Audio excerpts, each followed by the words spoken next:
Then tomorrow we will speak about practical needs.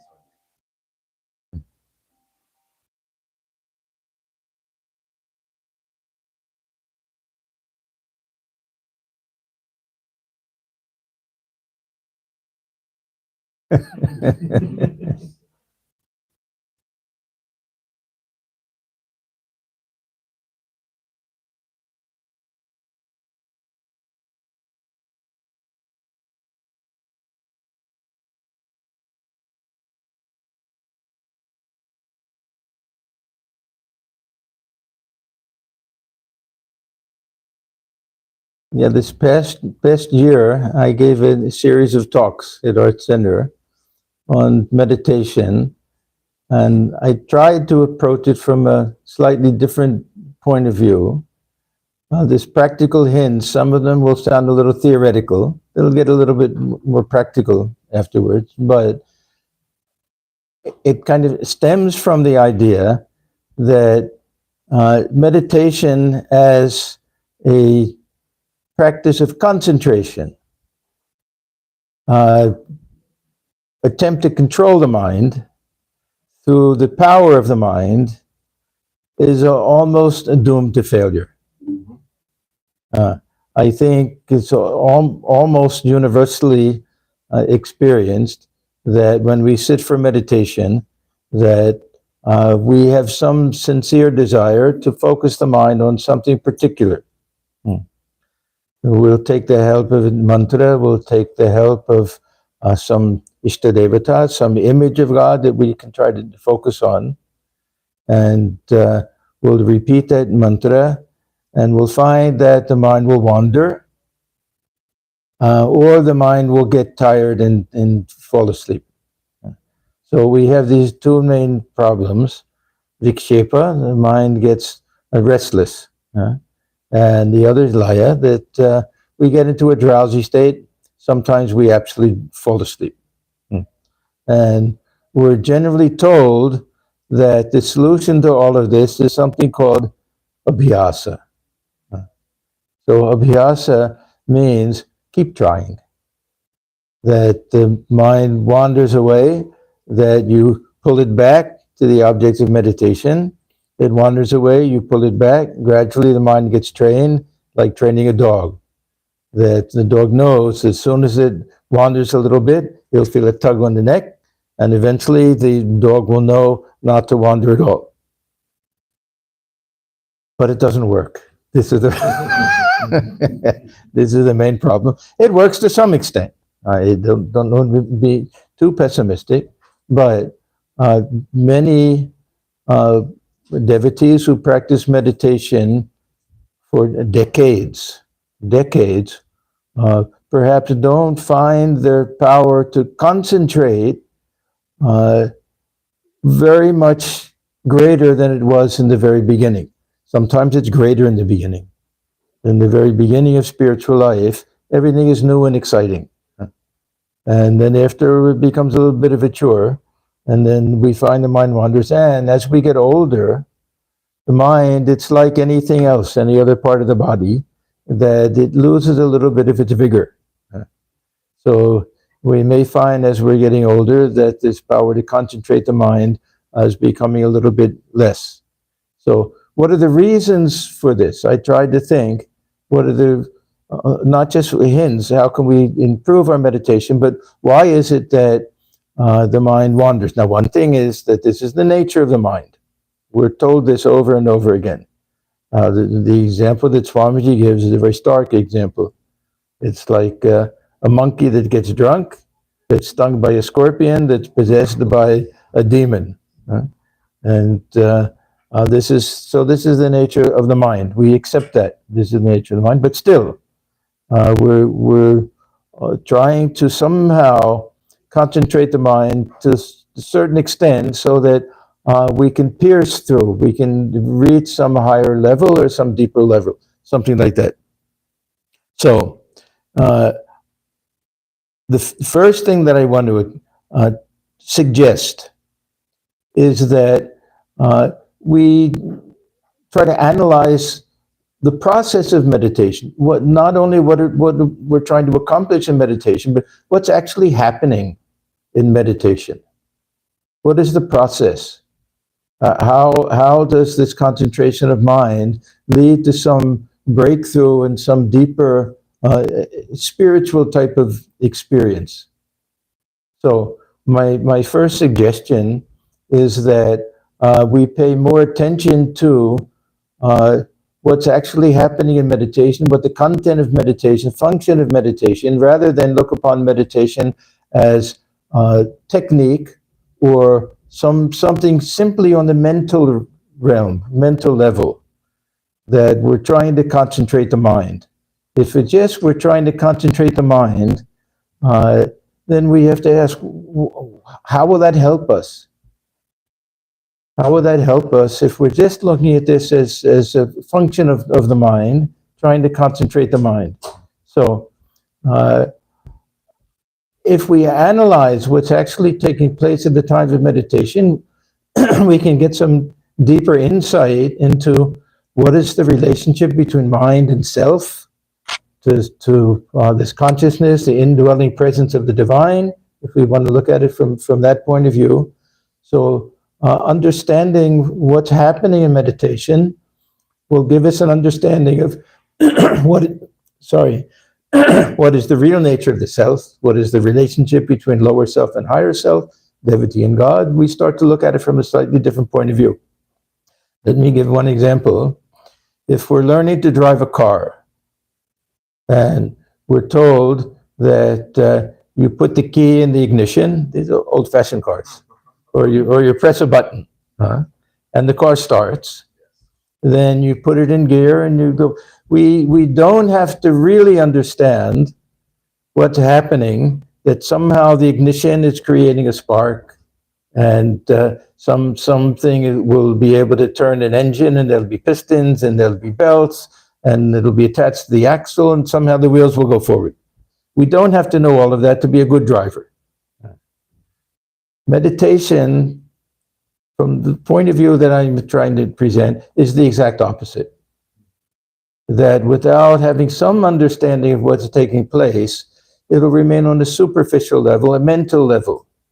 And if we're devotees and we're trying to utilize this technique of meditation to experience something deeper, or the real nature of reality, then to me it's very helpful if we can have some type of model, some type of understanding of what's taking place in meditation that connects us to the infinite, to something transcendent, something beyond us. How is this helping us to understand this indwelling divine presence within? Something like that, to look at it from this type of point of view.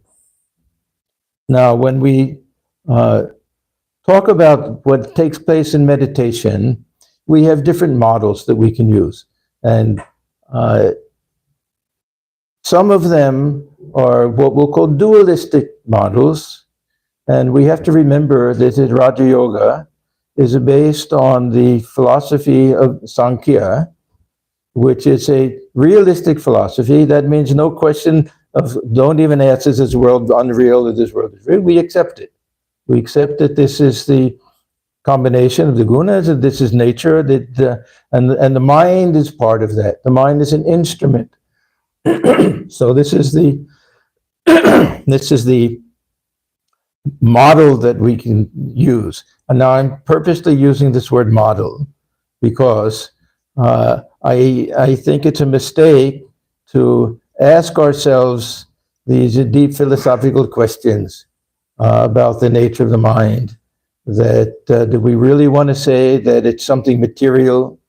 Do we want to connect it that way? Do we want to say it's also a combination of the three gunas?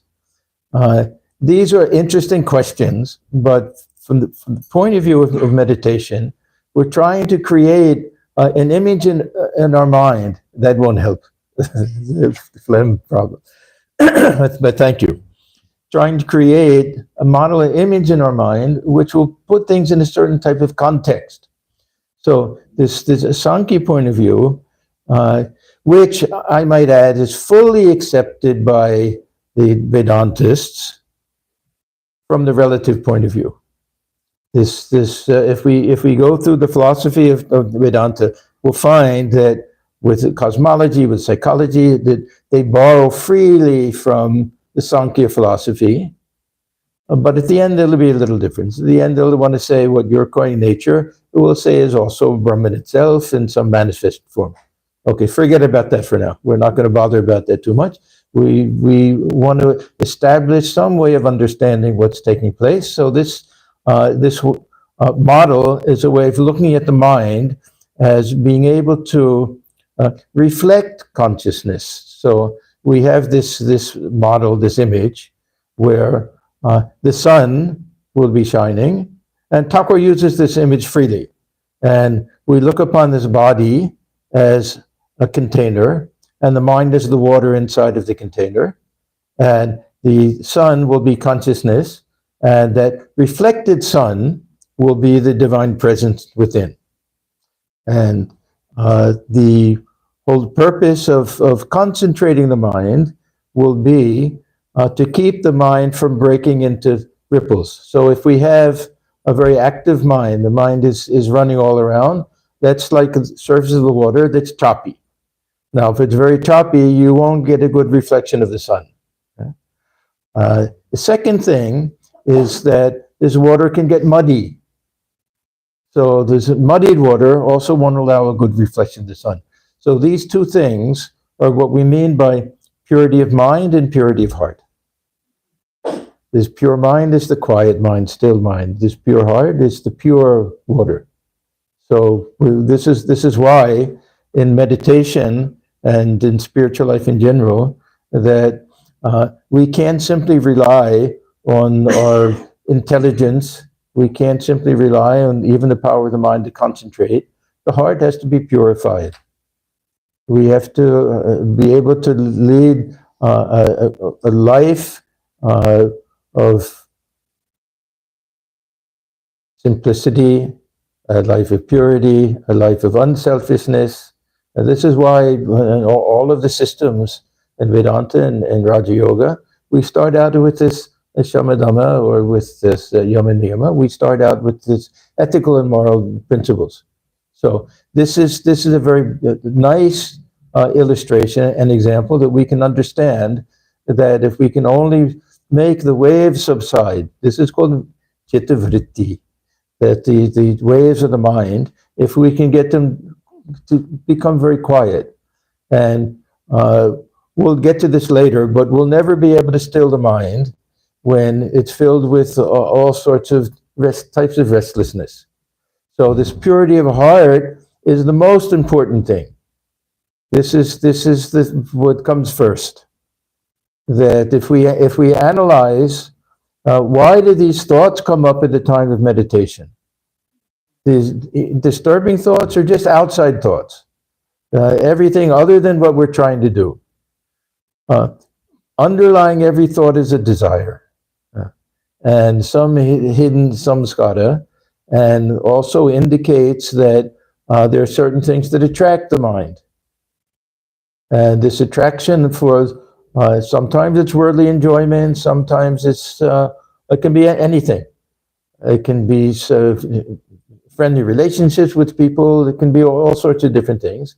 But if we analyze the mind, we find that there are elements within this mind that are creating all of these restless thoughts that we have. So now we're starting to understand that it's not simply a question that I'll develop enough concentration of mind that I can control the mind. No, that we'll get to this later. There's a psychological side. I have to first rid myself of what is the cause for this restlessness somehow. And then we'll also find that we have to develop love for this spiritual ideal. Anyhow, for now, this is the one, we can say, dualistic model that we have. Now, I want to talk about a different type of model, which I personally like. Both of them are good. And this is the funny thing. Whether we take mind as being part of nature or we take mind as being part of consciousness, all of these models will be used equally. The Shankaracharya will have no problem with this type of model, even though he'll say that, no, I don't believe in the dualistic idea, Prakriti and Purusha. But from this Vyavahārika relative point of view, we can use this. Now, Sri Ramakrishna, he also will use this model. Swamiji also uses this, but he also explains mind in a slightly different way, which I'll call the Vedantic point of view. The Vedantic point of view will be, don't look at mind as an instrument. Now, for one thing, most of us, if we try to understand the nature of the mind, we think of the mind as me. This is the number one source of identification. We may say identify with the body to some extent, but we really identify with the mind. That means with our personality. That means with its ego.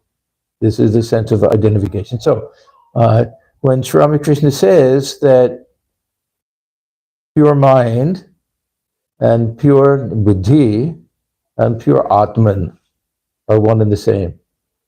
And then he'll say you merge the mind and this intellect, then you merge the intellect in the self. If the mind is an instrument, then no amount of purification will turn that into the Atman or into Brahman. So a different model. Now we may say, well, that contradicts the other one. This is my whole point. Don't think about the philosophy behind it. We're trying to establish a mood within, some way of feeling that we're not just on this mind level, that we're connecting with something deeper. So this way, we can look upon the mind as the surface of consciousness. Somehow we'll get to this ocean idea. Now, before that, I want to talk about another type of model, which Swamiji talks about. This is the Chidakasha and Chittakasha model. Now, we have these different terms that Swamiji uses that's based on this idea of Akasha. Does everybody know what Akasha is? Somebody explain to me what Akasha is. Space, pure space. What is it? Is it an element? It's listed as an element, but it's actually not an element in any ordinary type. It's actually pure empty space. It's pure empty space. There's nothing. But all of the other elements dwell within Akasha. See, if you look at the other elements, they're not coextensive. They need their own separate area. If you have water, you can't have water and fire in the same place. Right? You'll have one and the other. But Akasha is that in which all of the others dwell. So if we try to understand the relationship between Akasha, space, and air, Vayu, what is the relationship between space and air? Now, what we call air, what is it? It's just molecules suspended in empty space. Or even waves, however we understand it. But where does it exist? Where does does air exist? In space. So they're coextensive. They don't have different areas. Everything. Now, how can it be coextensive? That because either we have gaps in between things, or the things that aren't gaps, that's where they dwell. They dwell within that empty space, or there's nothing. See, this concept of Akasha came because if we didn't have this Akasha, everything would be touching. The old ancient Greek idea. And we know if you take a piece of solid wood, it's mostly space. Right? Yeah, you go to the atoms and everything, distance between that is simply similar to the distance between the sun and the planets. So mostly in the empty space. So if, take this room, for example, this where that chair is that empty space where that chair is? Anybody? Yes. Anybody else? We have one, yes. Is it empty space? Huh? Yeah, it's an empty space. If it were an empty space, we couldn't fit the chair there, right? So there's a whole point with consciousness that every thought, every feeling, every emotion is like a little molecule, air molecule, suspended in consciousness. Suspended in consciousness. It can't exist without consciousness. It has no other place to exist. Consciousness has to be there for every mental type of experience. And at the same time, that there'll be a gap in between. Now, just as this appears to be solid, when we have a flow of thought, it appears to be solid, but it's not. It's santati. It's one after the other after the other. It's like seeing a film. You go to the cinema, and you don't realize that it's one still followed by another still, by another still, by another still. It goes so fast that it looks like it's one solid, unbroken thing. We talk about this Dailava, just like a flow of oil. Even a flow of oil is a bunch of drops. Yeah, yeah. So it gives that type of appearance. So in meditation, if we can make the mind still, we can enter into that realm where there are no molecules. Now, the thing with the air, there are two things. One is what we call really what is air, and the other is polluted air. So we don't have just pure air. We'll have all sorts of things. We'll have smoke and fog and sometimes good smells and bad smells and all sorts of things. So that's the purification of heart part. We want to purify the air, and stilling the mind means we want to get in between these molecules. We want to get to that stillness where it's just consciousness. And if we go far enough into outer space, then we reach a realm where the air is very rare. We talk about rarefied air. That means there's a great distance in between. Now I'm going to ask another question. The distance between two molecules here and the distance between two molecules way into outer space where it's very rare, what's the difference between the distance? Anybody? Both are infinite. Both are infinite. Only we're fooled by the fact that there are objects there. Space is always infinite. Whether it's a tiny gap, this is why we talk about that space within the heart. We talk about peeling the onion. When you peel off the last layer, that little space inside, we realize it's infinite space. So how do we measure the hole in a donut? We measure by the donut, not the hole. It has nothing to do with the hole. It has nothing to do with the hole. If you eat the donut, where did the hole go? Yeah. Then we realize that it was this false identification, that it's really infinite absolute space. So we realize that divine presence within, in the midst of every thought that we have, every thought is suspended there. We've the chosen ideal suspended there, and also a manifestation of it. And then that gap in between, then we're in touch with that infinite reality. Whether a tiny gap, big gap. Of course, if we can lengthen that period, then we go deeper and deeper and deeper. So this is what Swamiji calls this Chidakasha, is this infinite absolute space of consciousness. To envision consciousness like that, we sit for meditation. We feel that we're entering into infinite absolute space. Instead of going outward, we're diving deep, going deep within. Just as an astronaut will go so far into outer space that there are no stars or planets, there's nothing, just pure space. So this is, as I say, another type of model that can help us feel that we're actually entering into this absolute reality. When we sit for meditation, we're not just trying to concentrate the mind as a mental exercise. We're entering into that reality of this infinite absolute consciousness, which is that Brahman, and which is the nature of the real self, that I am that. So this is a second method that we can say on a different type of, you understand this different type of model. So now we're thinking of mind and consciousness as coextensive. dwelling together, but some distinction is there. Now, this last one, this idea of the wave in the ocean, that this we can understand that now what we're calling mind, we will just say is nothing but the surface of the ocean. Now, when we try to understand what is mind, okay, now this is a big question. That what do we know about the mind? What can we say about the mind? How to define the mind? Do we ever come in contact with the mind? Anybody? Huh? We come into contact with thoughts, with feelings, with emotions, and we assume that there's something underlying that which we call mind. And we have some psychiatrists here, so I have to be careful about all of this. Yeah. But, huh? And scientists. Neuroscientists. Yeah, neuroscientists. Yes. Yeah. Yeah.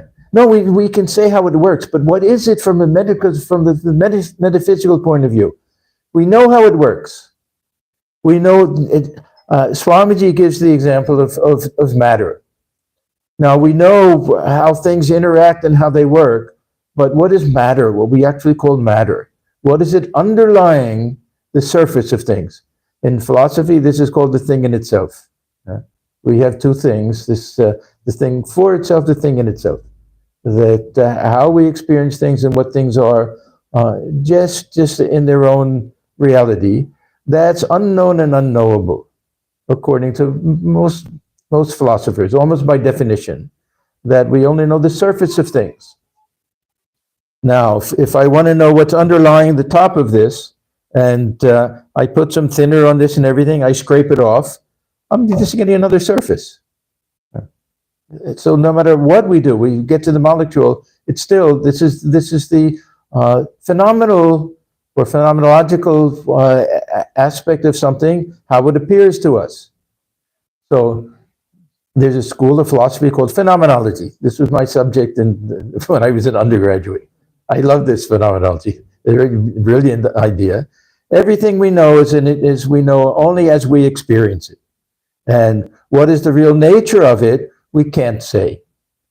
So there'll be a big argument. There'll be some Advaita Vedantins will say, well, you can't say because it's unreal.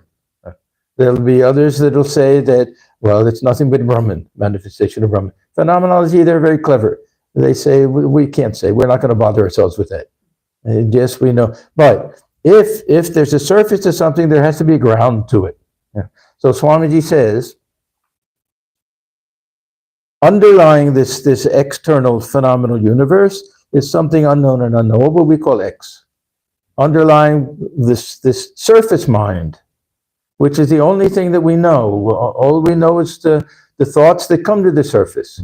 If we say, we know the subconscious mind, we only know the subconscious mind because of the surface mind.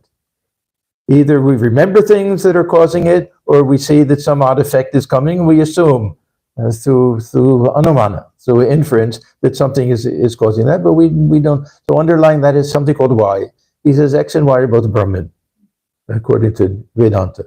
So if we start to think of the mind as simply that surface of this ocean of consciousness, and then we can start to understand that if we can dive deep beneath the surface, go beneath the surface of the mind, we're entering into that realm of consciousness, that realm of divinity, that realm of reality, whether we want to call it Brahman, whether we want to call it even personal God.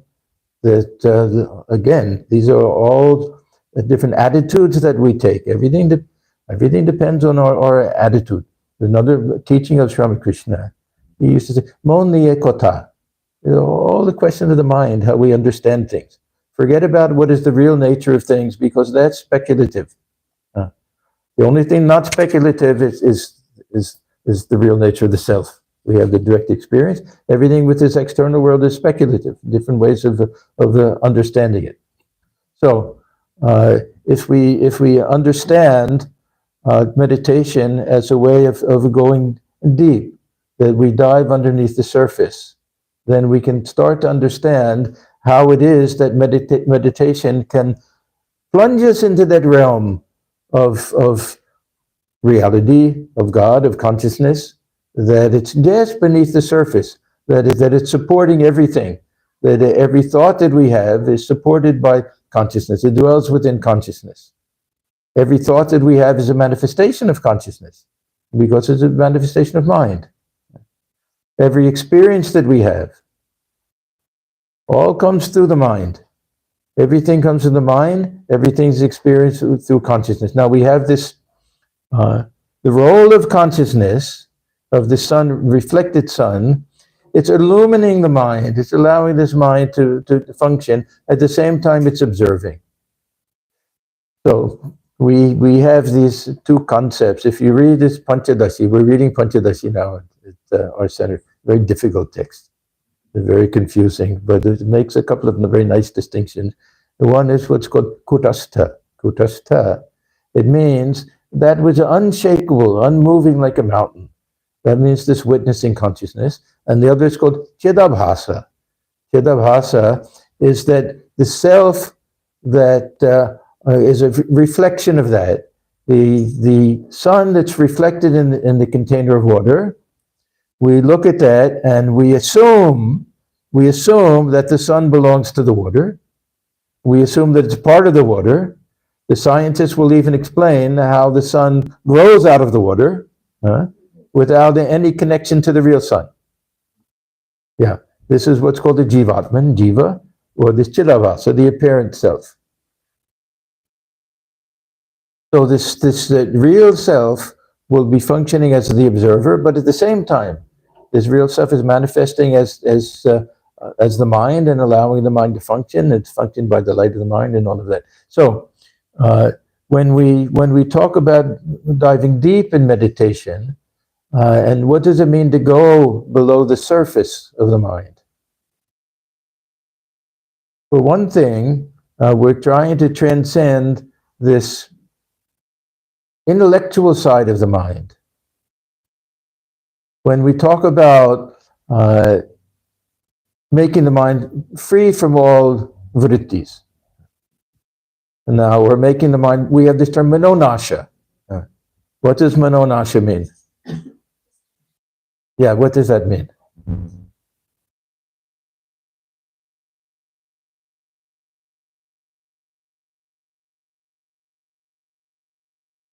So if we say ego identification, it means we're not literally taking it as destruction of the mind. If we have a brain damage, or some frontal lobotomy, something like that, we can have destruction of the mind. But this what we call manonasha will be the mind entering into a state where it's non-functional, because we can come back into that mind after some higher type of realization. So it's not really the destruction of the mind, but we're making this mind non-functional in the ordinary type of way. Now what happens, even according to Raja Yoga, that we're told that we're trying to make these vrittis nirodha, to restrain them. But actually later we read that this what we're trying to do is get this one vritti that'll be Brahman itself. Tadakara karita. That we want the mind to somehow take the form of Brahman itself. So that means that we don't really want to just make this mind non-functional, but we want to go beyond this cognitive mind to this experiential mind, or feeling mind, or emotional mind. Even that would be the first step of trying to dive deep beneath the surface of the mind. Now we have all of these beautiful songs, the doob doob doob, Rup Shagare, Amar Mon. This is one of the favorite songs of Ramakrishna. I have an English translation somewhere.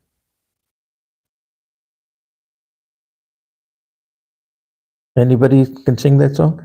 Dooba dooba doob, you can sing it. Rup Shagare, Amar Mon. Very beautiful song. Thakur would go into a samadhi at that time. So it means that dive deep, O mind, dive deep in the ocean of God's beauty. Okay, so now Rup Shagare. So again, this ocean idea that we're going beneath this surface. What happens when we go beneath the surface in the ocean? Very beginning, we could look up and see things. Huh? We go a little deeper, we can't see anything on the surface. Huh? Then the song and this ocean. What is this ocean? Ocean of pure consciousness. Here it's Vrindavan. This Vrindavan of the heart. So that's the devotee will look at it that way.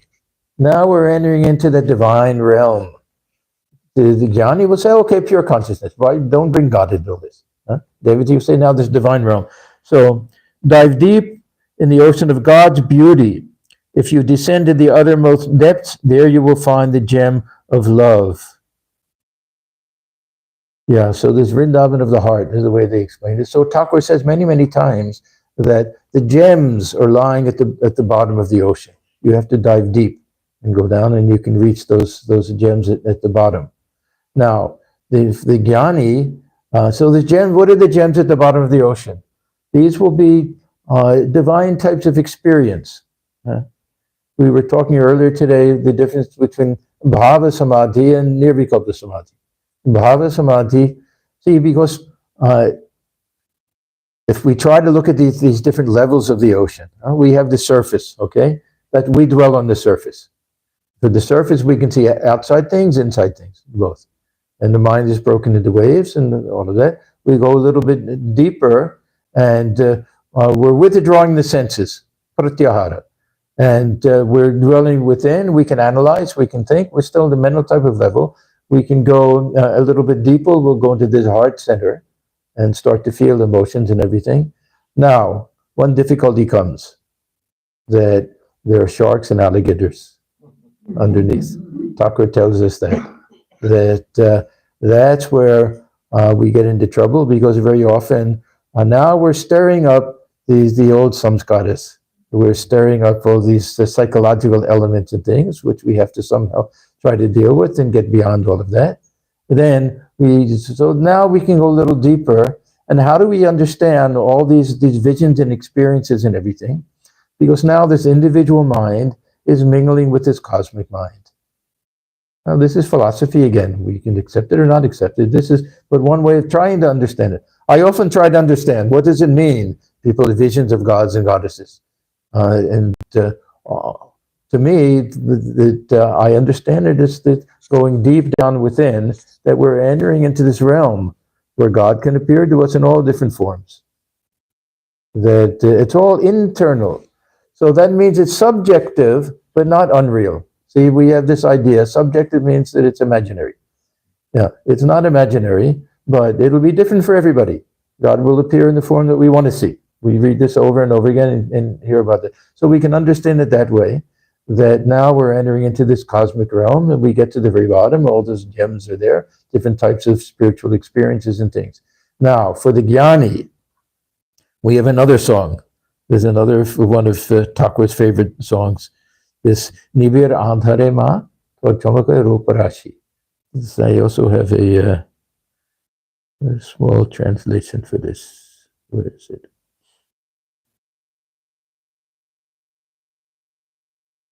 Yeah, and in dense darkness, O mother, thy formless beauty sparkles. I'll read the rest of it though.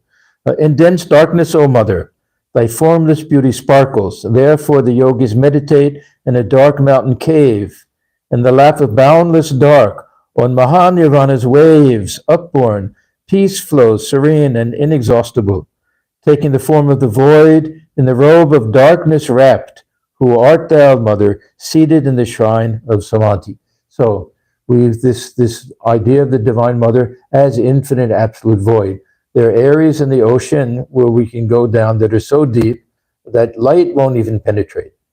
Others we go down, we see gorgeous fish and all of this underworld, underwater sea life is fantastic.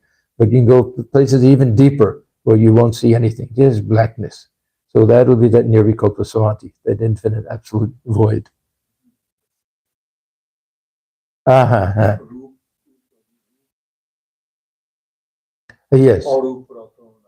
Yeah, so there's so many songs. There's Arup Shaire. You know the Arup Shaire? This, yeah, it's, each, Right into a uh, ocean of whatever yeah, to find the yes, formless. yes, yeah. See, these Bao songs, especially, this Dub Dub Dub Dub Shagare, that everything was internal and everything was symbolic for them. So the traditional idea will be that this uh,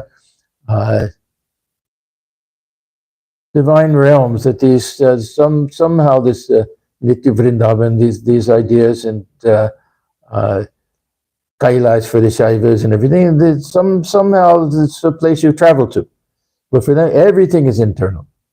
Everything is internal. We can go to that realm. Then we can understand that each and every one of us will have their own type of experience, subjective and objective at the same time. Now, how do we understand subjective and objective at the same time? This Thakur gives a very nice example that this relationship between Nirguna Brahman and Saguna Brahman, he says, think of water, that the nature of water is that it's formless. Water has no form of its own, but it always takes a form.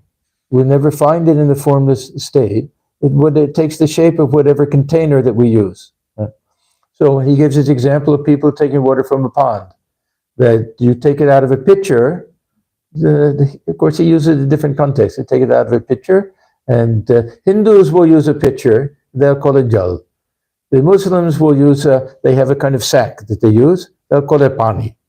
And Christians will take a bucket. They'll call it water. Now, the names are different, but the substance is the same. The shape is different. The water, it takes the shape of the pitcher. If you would freeze it and break the pitcher, it would be the shape of a pitcher. But we're not freezing it. It's remaining. Even if you freeze it, water is still formless. That's only a temporary state. Yeah. So the nature of Nirguna Brahman is that it's Nirakara.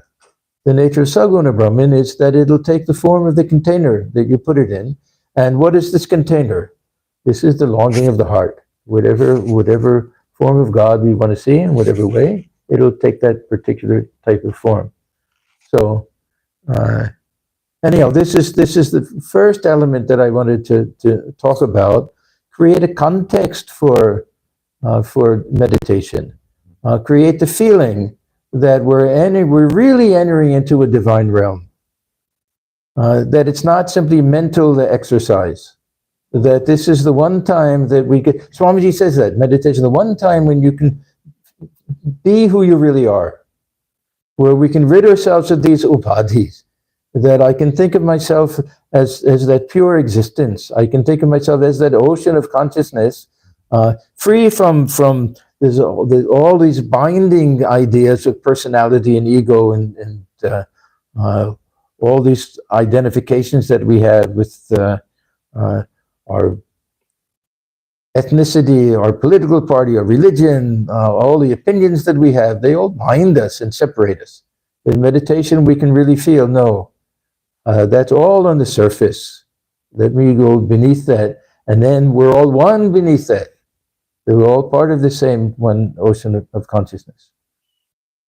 So, what time are we supposed to stop? 8:30. Okay. So, there'll be other elements. Just to talk about what we'll go through after this is that we're gonna have to deal with these samskaras. That it would be very nice if we could simply say that it doesn't matter what the state of my mind is, if I know I'm the witness of the mind, and I don't identify with the mind, and then I can attain that freedom. I can realize the true nature of the self. But it doesn't work that way. It doesn't work that way. This lower mind will drag us down. It won't allow that to happen. It won't allow that concentration. So we have to find ways of dealing with, we're using this term samskara, but it really means how do we deal with all of these tendencies that we have, with these different passions that we have, with this tendency to get angry, to be jealous, to be lustful, greedy, prideful, all of these different things. that disturb the mind at the time of meditation. And we'll also find that one of the keys is that we're so strongly identified with this lower self that if we can kind of break that identification, then we can simply observe some of these things. There'll be different techniques. Sometimes we let these things rise to the surface of the mind and then let them disappear. Sometimes we observe them, we watch them. Sometimes we get to the root of it. This is where the psychiatrist will come in. We try to analyze and understand, why do I keep thinking about this? Why do I have this desire? And sometimes we have to fulfill desires. We're warned against that, but Thakur always says that, no, that sometimes you have to reach the end of desire. He uses the term bhoganta, bhoga anta. We have to reach the end of desire. This is actually the householder stage of life is meant for that. To enjoy things guided by dharma all the ways, to enjoy them, see what's in it, and get your fill of it and be finished with it and be over with it. Some things we have to just reject. So this will be one aspect of meditation will be observing the psychological mind and trying to analyze why do I have these thoughts at that time. And one good technique is to look at everything as just a vritti and a chitta. Why do I get angry? I don't get angry. The mind gets this anger vritti. The mind gets into that condition of anger. I'm not angry. Why should I identify with that? And the old mind used to do that. I don't care for that anymore. So all different types of techniques. So this is one thing. Now we'll also get to this idea of vairagya. When we hear about this abhyasa yoga, it's always abhyasa and vairagya. These two things go hand in hand. That it's not enough to just pray. We have to have dispassion for the world. This goes back to the psychological part. What is it that's attracting the mind so much? What is so wonderful about this world that we have to develop some type of dispassion? And then Thakur adds this anuraga. That it, again, just as abhyasa doesn't work, vairagya doesn't work on its own. We have to feel the pull of something greater to pull the mind away from the world. And this is the development of bhakti. So we'll see that bhakti and jnana and everything else become an integral part of this process of meditation. So this we'll deal with these things, and then there'll be some very practical hints about keeping a routine and building our life around meditation. So anyhow, this is the we can say introductory session. If anybody would like to ask any questions now, this is a good time. We have it 5 minutes before dinner time. Huh? Yes. Sense at least conceptually for me. Think about this ocean. Yes. Trying to dive or dive into. Generally, in diving lessons, so buoyant, it's hard to dive. So generally, to go into the deeper depths.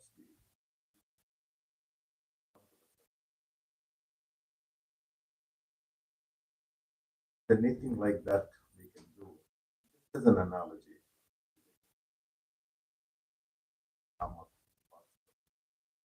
Like just take like a diving lesson. Yeah. Just as an analogy. We have to learn how to feel these gems at the bottom as a huge magnet pulling us. Yeah. So Thakur says that this world is like a small magnet, and God is a huge magnet, and yet we're so close to the small magnet that it exerts a greater force on us. So we have to walk a little bit. We have to do whatever we can, and the closer we get to the big magnet, the more naturally we'll be pulled into it. So we'll see that if we want to be able to fix the mind on this object of meditation, we have to gear our whole life around it. We have to say, we meditate on Ramakrishna. That means the whole day we have to remember him. We have to, as much as possible, read the Gospel of Ramakrishna and other things. We have to feel we're doing everything as an offering. We have to live in that realm. We have to live in that meditative realm. At the same time, do all our duties in the world. Let that be the undercurrent. So we'll get to that. These are very important, most important elements. The ability of the mind to concentrate almost becomes secondary. That for all of this, it's limited. No matter how great we are, it's limited. All of these practical hints will be adding weight to the mind to bring it down to the depths of the ocean that way, and to keep it from going, to this outer realm, something like that. Yes. Oh, okay. Well, then you're next. No. So you're talking about these divine that are below the surface, but if they come on the mind, experience of the divine, Not beyond the mind, dwelling at the depths of the mind, we can say. Yeah. So this Thakur gives a good example. He says, not example, explanation. He says that we can't experience any of these things through the ordinary mind, but we experience these things through the higher mind. So we have ways of accessing these truths that are not available to us with this ordinary type of mind. So yes, if we really believe that these things have a existence separate from us, our concept of God is far away in heaven someplace, then how do we bridge that gap? If we feel God dwells deep within, and there's no gap there, He is this whole ocean, and we're resting on it. And then there's no question about all we have to do is just go deeper and deeper and deeper, and we'll automatically be in that realm. It's beyond our conception now because we're floating on the surface. Yeah, if you want to look at it that way. Okay, now you're turn. Yeah. Yes. Yes. Yes.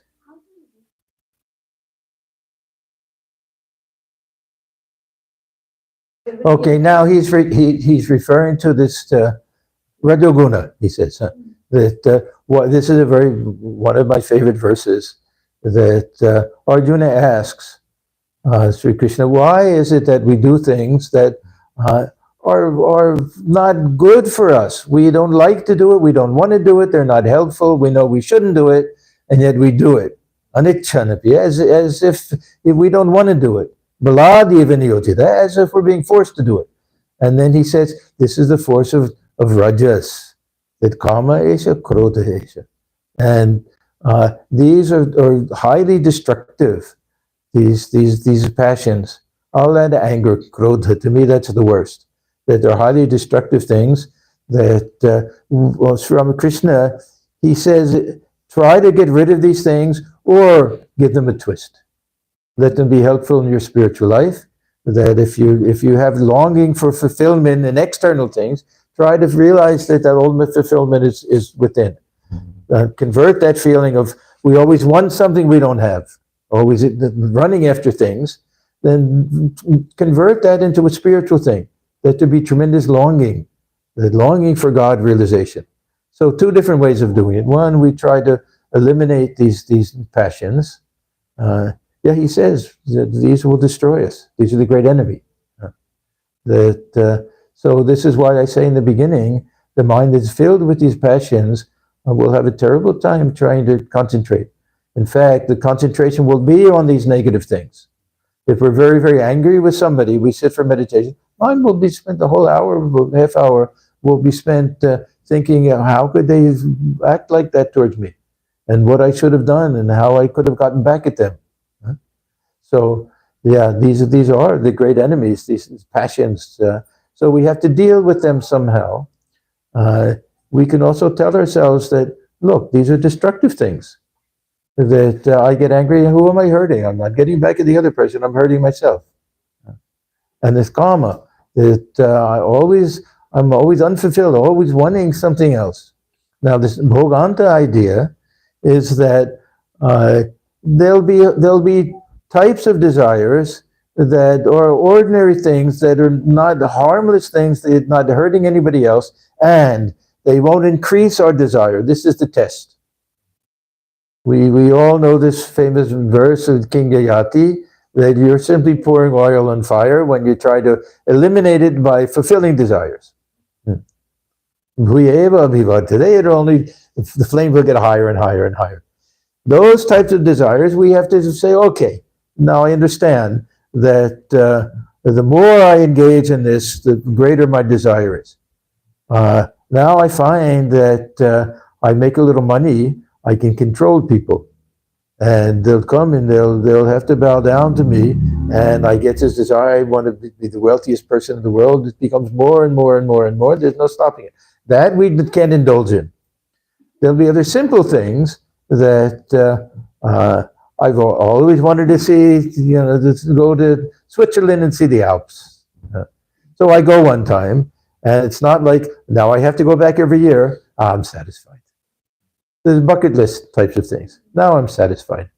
And so Sri Ramakrishna did that. He did it with simple little things. He said, once I had the desire to taste all of the sweetmeats in the famous sweetmeat shops in Calcutta. So I got them, they brought all of them to me. And I put it in my mouth. I chewed on one side, I chewed on the other side. And then I saw it lasted only a few seconds, and then it's gone. And he said, this is so, what is so wonderful about all of that? So he would analyze. He would say, as we're fulfilling desires, analyze. Was it so great? Sometimes we're disappointed. Sometimes we think that, oh, it's not what it was cracked up to be. Other times we say, that was wonderful. I'm glad I had that experience. Now I'll never desire it again. That my mind is satisfied that I've done that. So bucket list things. To finish those, and then we can be content. But we have to be very careful what list we try to fulfill. Some do get us in more and more trouble, and increase the desire. So that's a very important distinction. Yeah, different types of desire.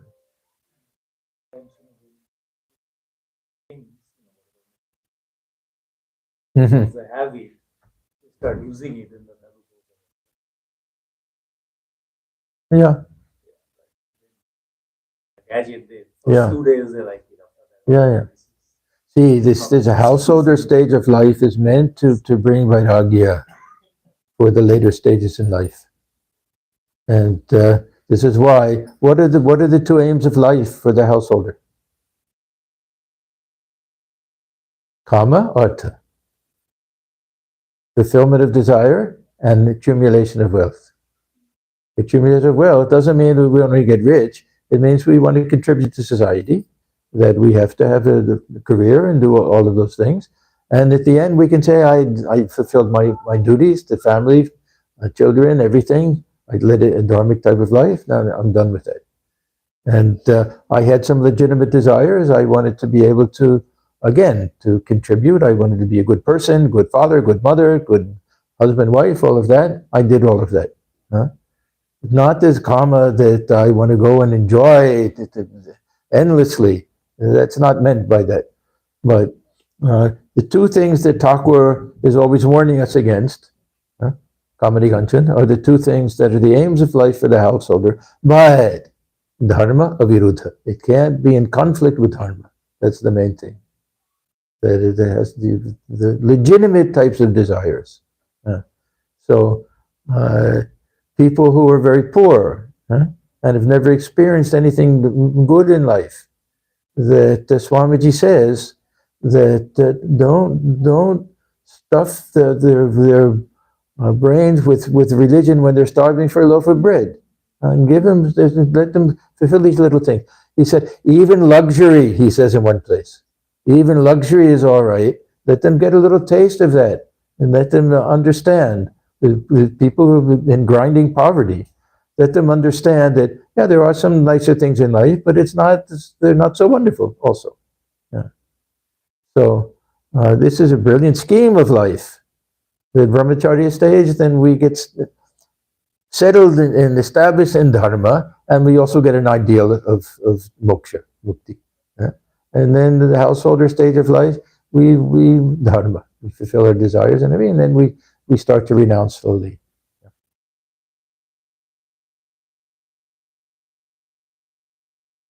Okay, then we'll stop now for this session.